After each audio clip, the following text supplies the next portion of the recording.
말씀의 제목이 생명의 말씀과 기적이라는 제목으로 말씀을 나눕니다. 초대교회가 사도들에 의해서 힘있게 세워져 가는 중에 있고, 또 하나님께서 특별히 그 사도들을 들어서 하나님의 놀라운 표적과 기적을 행하게 하셨죠. 그래서 많은 사람들이 사도들의 가르침에 집중했고 복음이 힘있게 전거되어져 가는 중에 있었습니다. 그런데 그 소식이 이 종교 지도자들, 원로원들에게 전거됐고 결국은 사도들을 붙잡아 오게 명하게 되죠.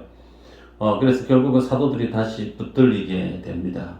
사도를 붙들었던 사람들은 대제사장들과 사두개 당파 사람들이다, 그렇게 기록하고 있죠. 대제사장과 사두개파 사람들, 그들은 소위 성경이 기록된 당대에 정치, 종교, 경제적 부분에 있어서 가장 막강한 실세를 지니고 있었던 사람들이 이들입니다. 그래서 이들에 의해서 사도들이 붙들려서 감옥에 가게 된 거죠. 그런데 오늘 읽었던 본문에 보면 천사가 나타나서 사도들을 그 옥에서 구출해 내죠. 풀려납니다. 그래서 감옥을 풀려놨는데, 풀려났던 사도들이 이 집에 가서 편히 쉬는 것이 아니고 새벽에 성전에 가서 예수가 그리스도가 되고 주가 되었다라고 하는 복음을 힘써 전하게 된 거죠. 그런데 사도들이 그렇게 풀려났던 상황을 알지 못한 채 그 동시간대에 어떤 일이 있었느냐면, 바리새인과 사두개파 당파 사람들이 이 공회를 소집을 한 거죠. 공회를 소집을 해서 예수 이름으로 전하는 이 도를 분명히 전하지 말 것을 명했었는데, 사도들이 복음을 계속 전하니 저들을 어떻게 해야 될까? 거기에 관련된 내용을 논의하기 위해서 공회를 열었습니다. 그리고 옥에 가서 그들을 데리고 오라 그랬는데, 데리러 갔던 사람이 보니 황당한 거죠. 옥문은 잠겨 있고, 그리고 그 옥 밖에서 지키고 있던 군인들도 멀쩡히 그대로 옥문을 지키고 있는데 안에 있어야 될 사도들이 없는 거예요. 그래서 사도들이 없다고 상황을 알려주니까 공회 원로원들이 이 일이 도대체 어떻게 될 것인가 상당히 난감해하고 어려워하는데, 급히 듣게 되는 정보가 뭐냐면, 사도들이 지금 성전에 가서 하나님의 이름으로, 예수님의 이름으로 복음을 전하고 있다는 내용을 접하게 되죠. 그래서 급하게 다시 사람들을 보내서 사도들을 재차 잡아오게 만듭니다. 결국은 다시금 잡혀오죠. 잡혀와서 사도들에게 묻습니다. 엄포를 하면서 우리가 예수 이름으로 이 도를 전하지 말라고 분명히 금했는데 너희들 왜 그러느냐, 그렇게 혼을 내니까 베드로를 비롯한 사도들이 사람의 말을 듣는 것보다 하나님께 순종하는 것이 더 낫다, 합당하다라고 얘기를 합니다. 여러분, 그래서 오늘 이후에 내용이 쭉 진행되어지는데, 여러분 이 모습을 볼 때 멀쩡히 있는 사람을 잡아올 수 있는 권력을 지닌 자, 어쩌보면 좀 무시무시합니다. 이런 시대가 우리 한국에도 있었죠. 군사 정권 시대 때. 그래서 정부의 정책에 반하는 경제인들, 정치인들, 혹은 교육계 유명 인사들, 청와대에 어떤 사람, 안기부 직원, 그렇게 해서 차를 타고 가서 데리고 남산으로 데리고 가면 어떻게 되는지 몰라요. 그래서 그 군사 독재 시절에는 남산에 한번 가볼래? 그렇게 한마디 하면 모든 사람들이 벌벌 떨었던 시대가 있었어요. 정부가 국가의 권력으로 다른 사람의 몸을 부검한다라는 것은 좋게 많은 사람들이 그들의 권세, 그들의 어떤 능력을 볼 때 심히 두려움의 대상이죠. 그런 그들이 지금 베드로를 비롯한 사도들을 다시금 잡아와서 어미 문책하고 신문하고 있는 과정인데, 그런 가정 속에 주눅을 들고 무서워 떨고 그런 모습이 전혀 없는 거예요. 사람의 말을 듣는 것보다 하나님께 순종하는 것이 더 마땅하지 않겠냐라고 정면으로 예수 그리스도의 복음을 전하는 모습을 보게 됩니다. 여러분, 이 말씀을 보면서 우리가 고민하게 되는 게 한 가지가 있습니다. 그게 뭐냐면 복음을 전하던 사람들이 종교 지도자들에 의해서 붙들렸어요. 그렇게 붙들렸던 그들을 주님이 이 기적을 통해서 천사들을 동원해서 몸에 해를 당하지 않고 감옥을 탈출했단 말이에요. 이렇게 탈출했던 사도들이 이 능력과 열정적으로 복음을 새벽부터 힘써 전하고 있는데, 그러면 그렇게 힘써 전하고 있는 사도들이 다시금 종교 지도자들에 의해서 안 붙들리게 해야 되지 않겠어요? 상식적으로. 성경을 보실 때 왜 그럴까라고 질문을 던지면서 보시기를 바래요. 하나님이 천사들을 동원해서 감옥에 붙들려 있는 그들을 하나님의 기적을 통해서 이끌어냈단 말이에요. 풀려났단 말이죠. 그러면 그렇게 해서 풀려나서 복음을 전하고 있는 그들 다시는 종교 지도자들에게 쉽게 붙들리지 않게끔 주님이 주위 환경을, 상황을 주님이 충분히 컨트롤할 수 있는 능력을 지니고 계신 분이신데, 불과 밤에 풀려났다가 새벽에 복음 전하고 있는데 또 붙들려 들어온 거예요. 왜 하나님이 이런 과정을 허용하시고 이런 사건을 성경에 기록을 하셨는가라는 게 오늘 말씀의 포인트죠. 그래서 오늘 본문의 말씀을 볼 때 우리가 생각해 보면 마치 예수님의 케이스와 비슷하다라는 걸 우리가 알 수 있습니다. 예수님께서 이 땅에 공생의 사역을 하실 때 표적과 기사, 이적을 많이 행하셨죠. 그리고 그 많은 이적을 동일하게 사도들도 예수님이 하시던 그 일들을 따라서 행하게 되죠. 자, 그러면 예수님께서 표적을 행하시고 사도들의 놀라운 기적을 행했고 바울 사도조차 죽은 사람을 살려낼 수 있었던 그 놀라운 기적에 하나님의 은혜를 허락했던 의도가 뭔가? 다름 아닌 하나님의 생명의 말씀을 전하게 하기 위함이다라는 거예요.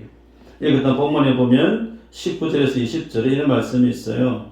주의 사자가 밤에 옥문을 열고 끌어내어 이르되 가서 성전에 서서 이 생명의 말씀을 다 백성에게 말하라 하매 그들이 듣고 새벽에 성전에 들어가서 가르치더니, 여러분, 왜 천사가 사도들에게 이런 기적을 베풀었는가? 생명의 말씀을 전하게 하기 위해서. 예수님이 공생의 사역 가운데 많은 이적들을 행했던 그 이후에 복음서에 기록으로 남겨놓여 있는 해석 관련된 표현이 있어요. 이는 성경을 응하게 하려 함이니라. 복음서 보신 분들은 그런 표현이 많이 있었더라 기억나실 거예요. 그래서 하나님이 놀라운 기적을 행하게 하셨던 의도는 생명의 말씀을 전하게 하기 위해서 그렇다라는 겁니다. 여러분, 대통령이 탄핵이 되고 난 이후에 이제 어디로 한국의 정치적인 방향이 미래가 어떻게 펼쳐질지 상당히 궁금하기도 하고 염려도 많이 됩니다. 그래서 유튜브를 보든 혹은 뉴스를 보든 나름의 분야의 전문가들이 한국의 미래에 대해서 자신의 식견을 펼치면서 많은 말들을 쏟아내죠. 그래서 많은 말들이 넘쳐나는데 소위 배운 사람 혹은 많이 깨닫고 있는 사람, 많이 가진 사람, 경험이 많은 사람, 많은 말들이 있어요. 그래서 그 많은 말들을 한국 사람들이 다 골라서 선택적으로 듣습니다. 그런데 그 모든 말들 중에 어떤 말들을 가장 많이 좋아하는 말인가? 성공하는 얘기죠, 성공. 부자 되고, 성공하고, 건강하고, 오래 사는 비법. 여기에 관련된 내용은 늘 탑을 찍습니다. 여러분, 그런데 성경은 무엇에 대해서 기록하고 있는, 책을 기록하고 있는 내용인가? 생명에 대한 것을 기록하고 있는 성경이에요. 다시 말씀드립니다. 부자가 되고 싶다라고 하는 사람은 사업과 비즈니스와 관련된 정보를 수록하고 있는 책을 많이 보시는 게 맞겠죠. 혹은 내가 다른 어떤 스펙을 쌓기 위해서 자격증을 어떤 필요한 자격증을 공부해야 되겠다. 그러면 그 자격증에 준하는 책을 공부하시면 돼요. 근데 성경은 무엇을 중점적으로 기록하고 있는 책인가? 생명에 대한 내용을 기록하고 있는 것이 성경책이죠. 그래서 오늘 읽었던 본문의 말씀, 좀 전에 읽었지만 30절 이후로 이렇게 기록하죠. 너희가 나무에 달아 죽인 예수를 우리 조상의 하나님이 살리시고 오른손으로 높이사 임금과 구주를 삼으신 것, 소위 구주를 삼았다. 예수 그리스도가 우리의 구원의 주인이시다. 라는 이 내용을 성경의 기록으로 남겨놓았습니다. 그래서 생명의 말씀을 전하게 하기 위해서 사도들에게 천사가 나타났고 그들로 통한 하나님의 기적이 증거하게 했다는 거죠. 여러분, 그래서 이 말씀을 볼 때 몹시도 궁금해지는 것이, 그렇게 구출을 해서 복음을 전했던 사도들을 왜 다시 붙들리게 했을까? 새벽에 전도를 하고 토요일날 전도를 하고 혹은 각 구역 안에서 자체적으로 전도를 할 때, 전도를 해보신 분은 경험이 있을 거예요. 전도지를 주고 전도 물품을 건네는데 사람이 감사합니다. 아니 새벽부터 이렇게 이런 걸 하십니까? 어느 교회예요? 상당히 그 작은 것을 나눌 때 감사함으로 수용적인 입장에서 받게 되어지면 전하는 사람의 마음이 어떨까요? 기분이가 좋아요. 네, 흐뭇하고 즐겁고 신이 나요. 그런데 전도 물품을 전하는데 됐다고. 네, 안 받는다고. 손살에 치고 혹은 받았는데 몇 걸음 가다가 휙 던져버리고 지나가면 복음을 전하려고 갔던 전도자들 그 마음에 아픔이 있어요.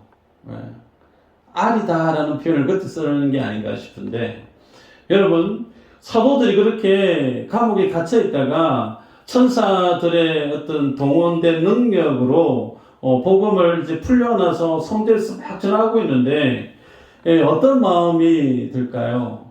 복음을 전할 때 뭐 안전뱅이가 일어나고 죽을 듯 살떡하는 사람들이 벌떡벌떡 일어나고 복음 앞에 가슴을 찢는 회개가 터져 나오고 막 그렇게 일어나고, 혹은 복음을 전하는 사도들을 방해하는 사람들의 말로 하나님이 막 막아버리고 하나님의 어떤 능력이 강하게 임해서 복음을 반대하고 방해하는 사람들을 수족을 주님 딱 묶어버리는 그런 어떤 멋있는 그런 일이 일어나면 복음의 현장에서 일하는 사람들에게 있어서 상당히 기분이 좋아요. 제가 중국에서 사역했을 때 열심히 메시지 전하고 있는데 중국 공안이 군복을 입고 문을 턱 열고 들어와가지고 손에 주머니 찔러놓고 왔다 갔다 이러고 있어요. 설교하고 있는데, 설교하고 있는 당사자 입장에서 중국 공안이 턱 들어와가지고 왔다 갔다 하고 있으면 제 경험이 그래요. 머리가 하얘집니다. 무슨 일이지? 예배드리다가 누가 지금 끌려가는 거 아닌가? 머리가 하얘지고 막 복잡해져요. 다행히 아무 일 없이 그냥 왔다가 지나갔는데, 여러분, 복음을 전하는 사람 입장에서는 늘 바라는 바람이 뭐냐면, 복음이 전거되어질 때 어떤 능력이 가시적으로 드러나면 얼마나 좋을까라는 거예요. 하다못해 복음을 반대하고 배척하고 무시하고 혹은 방해하는 사람들이 도리 하나님 앞에 꿀방대도 한 대 딱 맞았으면 좋겠다. 솔직히 그런 마음도 들어요. 그런데 읽었던 본문에 보면 정반대입니다. 그렇게 복음을 열심히 전하고 있는데 다시 맥 없이 다시 일로 오라고. 다시 붙들려서 가요. 천사에 의해서 감옥을 벗어난 지 불과 몇 시간도 안 됐는데 다시 원상 회복 복귀, 감옥으로 다시 복귀. 여러분, 이 모습을 통해서 오늘 성경이 우리에게 뭘 도전하고 있는가? 예수님을 잡아서 사람들이 죽였지만 하나님이 다시금 예수님을 살려내셨고 부활시키셨죠. 그래서 예수님이 죽었다가 다시 살아난 그 소식을 접하게 되어지면 상식적으로 예수를 십자가 못 박아 죽이라라고 했던 사람들이 살아난 예수님의 그 소식을 접하고 나서 아, 내가 털렸구나. 내가 저 예수 청년을 죽이라고 했던 내 생각이 하나님의 뜻과 정말 잘못된 거구나. 내가 털렸구나. 내가 죄인이구나. 그렇게 해서 주님 앞에 회개하고 잘못하고 주 앞에 나오는 것이 맞겠죠. 그런데 오늘 읽었던 본문에 보면 사도들이 그렇게 붙들어 놨는데 사도들이 풀려났단 말이에요.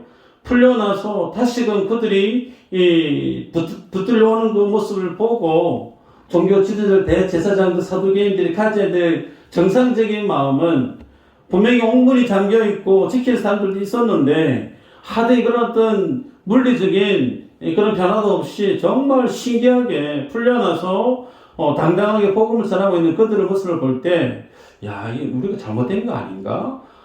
어느 정도는 자기의 죄 문제에 대해서 감각이 있으면 반성할 여지가 있는데 저는 그렇지가 않습니다. 성경에 보면 오히려 그들을 잡아 죽이려고 하는 모의하는 내용이 그 이후로 쭉 소개됩니다.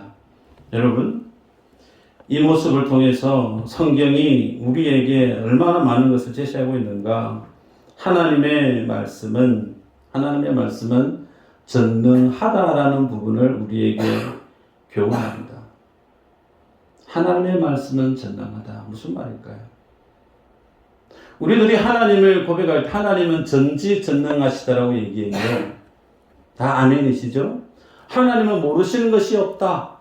하나님은 모든 것이 다 가능하신 분이시다. 그러기에 사도들이 붙들리고 하나님의 일꾼이 뭔가 어려운 상황이 있을 때 하나님의 능력이 임하면 한 번만 주님이 능력을 허락해 주시면 쉽게 그 모든 일들이 다 순리적으로 순차적으로 잘 해결되어질 것이다. 하나님 능력 한 번만 좀 발휘해 주십시오. 그런 어떤 기도를 우리는 곧잘 해요.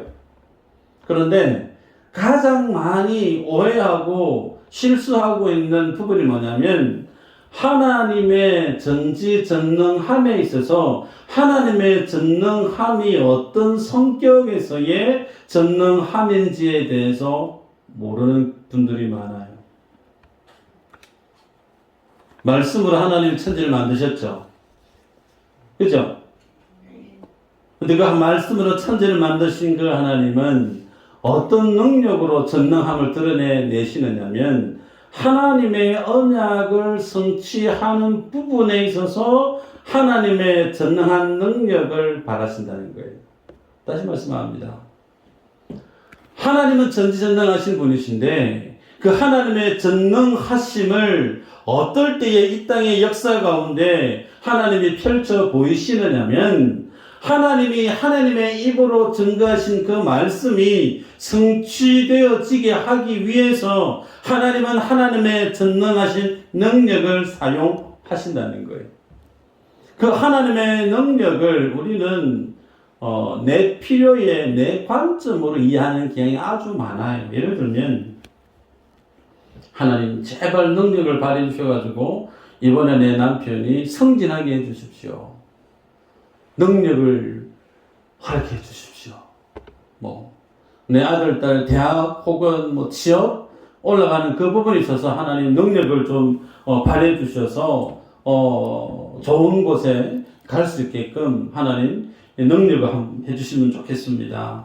여하튼 심지어는 제 가까이 있는 지인분은 선고하는 탄핵재판 선고하는 그 전날에 금식 기도를 하셨어요.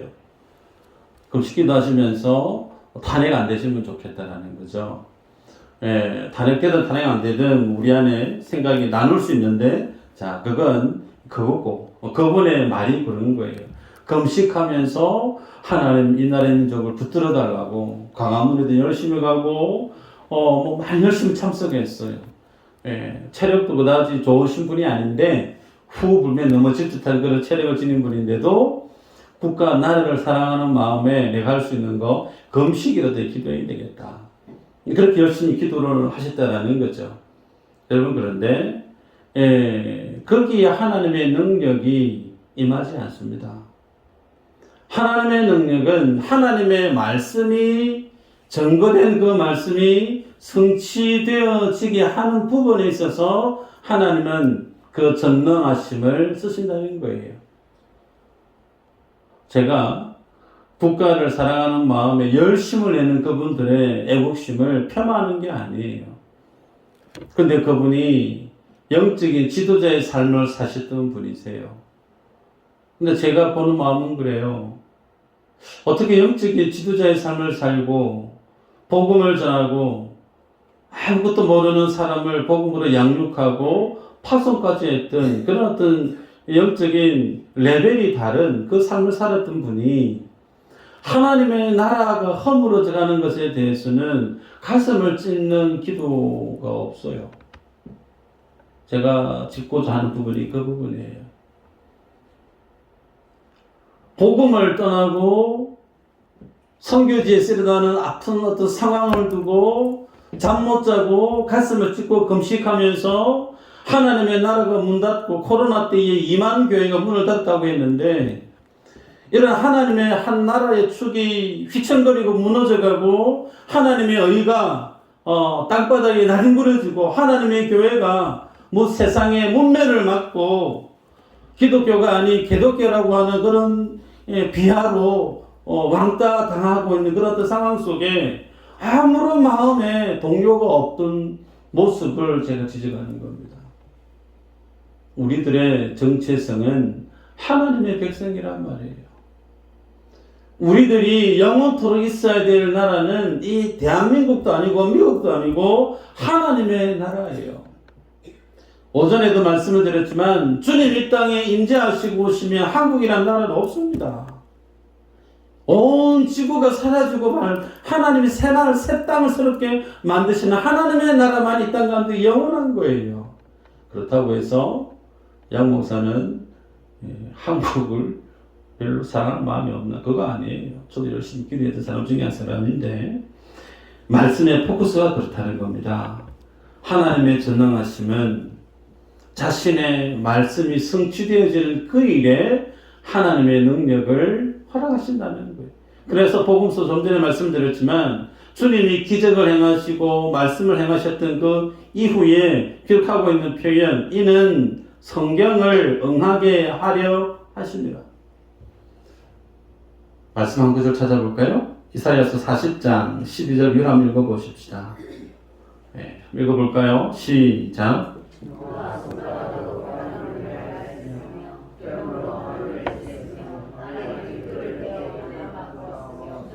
접시 저울로 산들을 막대 저울로 언덕들을 달아보았으랴. 누가 여호와의 영을 지도하였으며 그의 모사가 되어 그를 가르쳤느냐. 그가 누구와 더불어 의논하셨으며 누가 그를 교훈하셨으며 그에게 정의의 길로 가르쳤으며 지식을 가르쳤으며 통달의 도를 보여주었느냐. 보라, 그에게는 열방이 통의 한 방울 물과 같고 저울의 작은 티끌 같으며 섬들은 떠오르는 먼지 같으니 레바논은 땔감에도 부족하겠고 그 짐승들은 번제에도 부족할 것이라. 그의 앞에는 모든 열방이 아무것도 아니라 그는 그들을 없는 것 같이 빈 것 같이 여기시느니라. 주님이 모든 열방의 소소한 그 모든 것들을 어떻게 바라보고 인식하고 있느냐면 먼지 같다, 먼지 같다. 인생사 먹고 입고 무엇을 결정하고 살아가는 그 모든 것들 인생에 다 중요한 거예요. 그런데 하나님이 바라보는 인생의 그 모든 일들에 대해서 티끌 같다, 텅 빈 거, 아무것도 아닌 것처럼 주님이 그렇게 바라보고 있다는 거예요. 여러분, 하나님이 능력이 없는 분이 아니십니다. 말씀으로 만물을 만드시고 지금도 천하 만물을 자신의 주권으로 운영하고 있는 분이 주인이 하나님이세요. 아멘이죠. 근데 그 하나님의 능력이 어디에 집중되어지고 관심 갖고 바라보고 있느냐? 하나님의 교회에 있다는 거예요. 하나님의 생명의 말씀에 그 하나님의 역사가, 하나님의 능력이 부음받아지기를 원하신다는 거예요.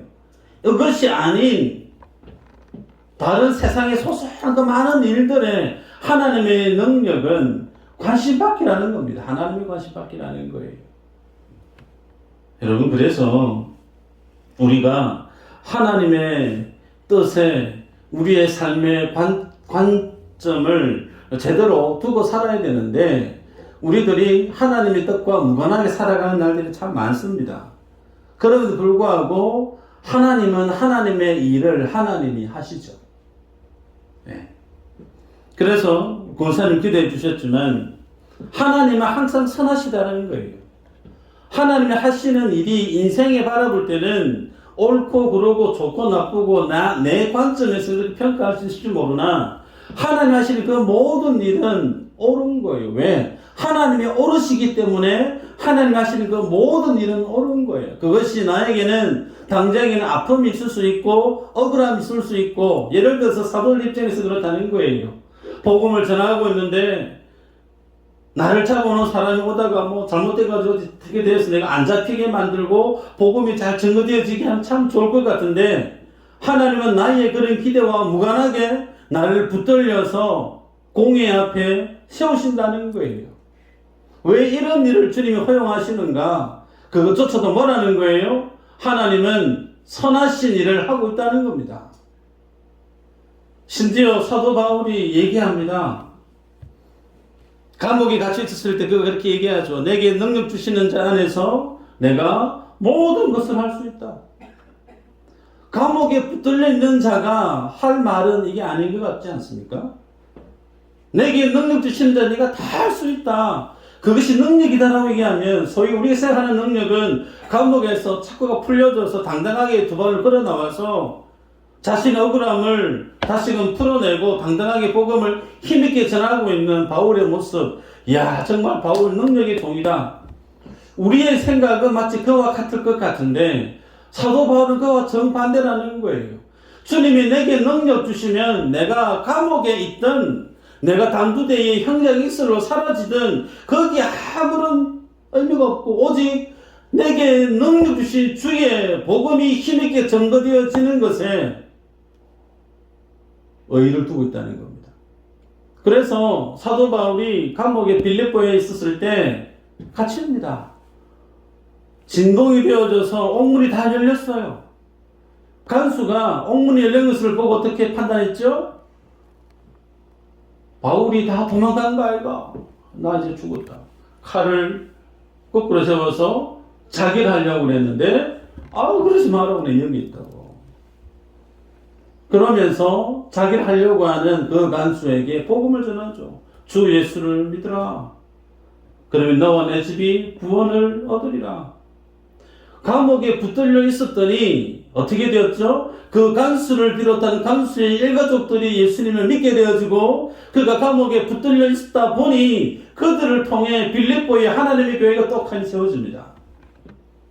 성경이 무엇을 보여주고 있느냐면, 복음을 전하는 인생들은, 하나님의 일꾼들은 세상 가운데 매도 맞고 무시도 당하고 다른 사람에게 억울한 일을 당할 수 있어요.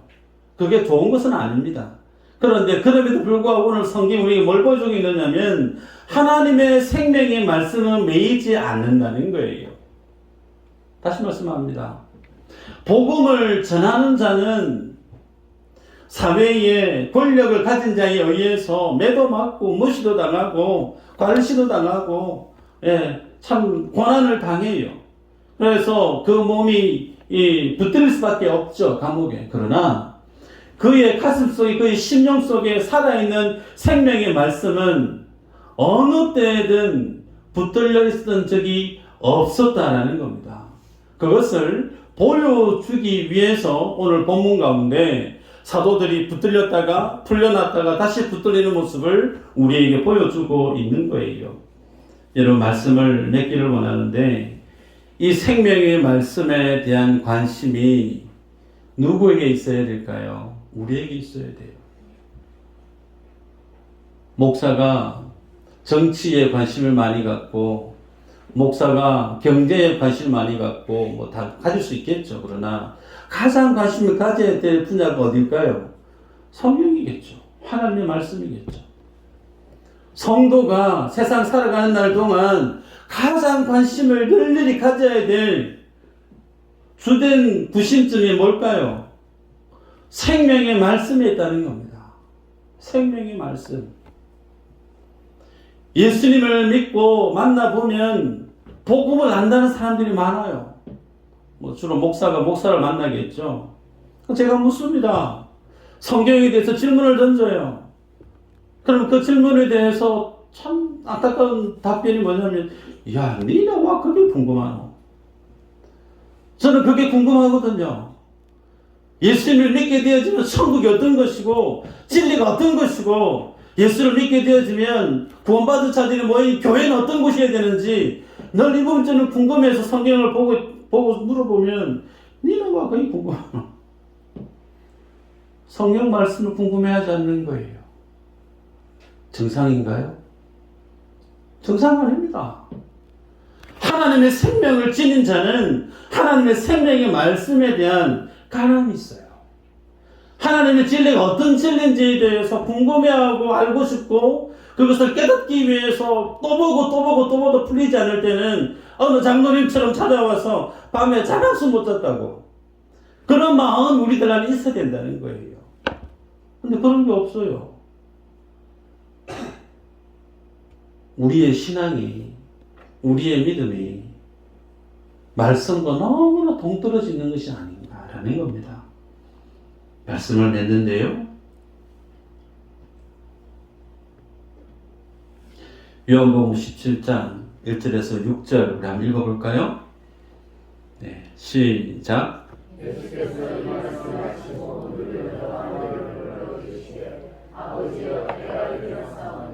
아들을 영화롭게 하사 아들로 아버지를 영화롭게 하게 하옵소서.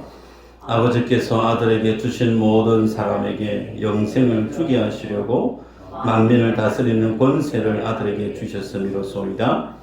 영생은 곧 유일하신 참 하나님과 그가 보내신 자 예수 그리스도를 아는 것이니이다.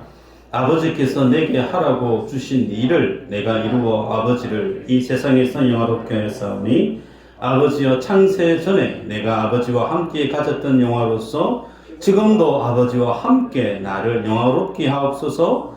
세상 중에서 내게 주신 사람들에게 내가 아버지의 이름을 나타내었나이다.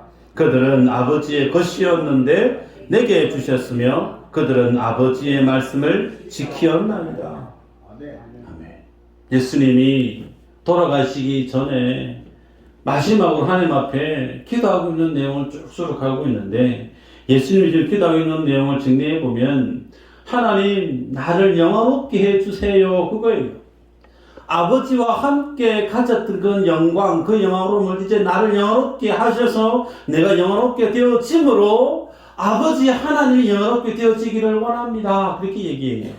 근데 예수님이 영화롭게 되어지는 거 성부 하나님이 영광스럽게 되어지는 것이 무엇과 직결되어져 있느냐면 영생이라고 하는 구원의 문제와 직결되어져 있어요. 하나님이 내게 주신 그 모든 사람들에게 내가 아버지를 보여줬다고. 내가 그들에게 주님이 내게 줬던 그 생명을 그들에게 주었다고. 그래서 영생, 생명이 곧 무엇과 직결되냐면 예수 그리스도가 영화롭게 되어지는 거. 예수 믿는 자들이 주님을 알고 구원에 이르는 그 구원에 동참하게 되어진 그 사실이 인생이 성부 하나님을 가장 영광스럽게 올려드릴 수 있는 믿음의 행위라는 거예요. 그래서 교회는 무엇에 가장 주된 관심을 가질 수밖에 없느냐?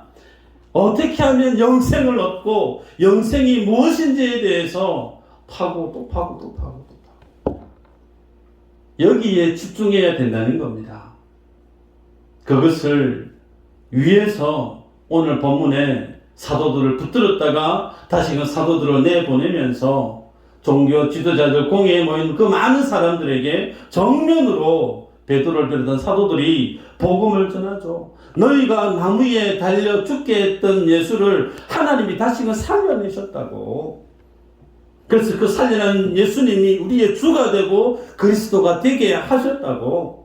그래서 그 예수를 죽었던 예수를 살아난 그 예수를 받아들이고 회개하고 죄사함을 얻는 것이 하나님의 뜻이라고 당당하게 복음을 배척하고 있는 그들에게 증거하고 있는 사도들의 모습을 보게 되죠.